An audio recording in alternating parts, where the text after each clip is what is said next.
Hello friends, குட்டியா பார்த்தீங்களா? ஒரே எக்ஸைட்மெண்ட்டாக பார்த்துட்ருக்கா. என்னடா பண்ணுறீங்க இந்த வாழைப்பழத்தை வச்சுட்டு அப்படின்னு சொல்லி எங்ககிட்ட கேட்டா.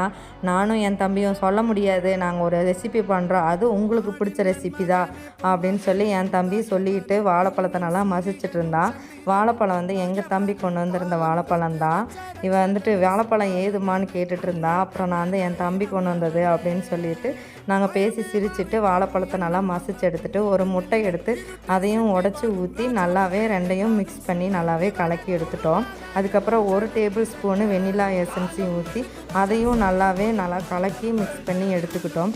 அதுக்கப்புறம் வந்துட்டு ஒரு கப் அளவு சர்க்கரை, அந்த ஒரு கப் அளவு சர்க்கரை எடுத்து போட்டு நல்லா கலக்கி எடுத்துக்கிட்டோம்.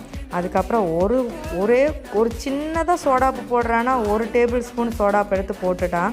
அதுக்கப்புறம் திருப்பி ஒரு கப் அளவு மைதாவையும் போட்டு நல்லா கலக்கிட்டு இருந்தா. என்னடா இவங்க பண்ணுறாங்கன்னு தெரியாமல் சமையல் கட்டில் நின்று பார்த்துட்டு இருந்தா காசினு.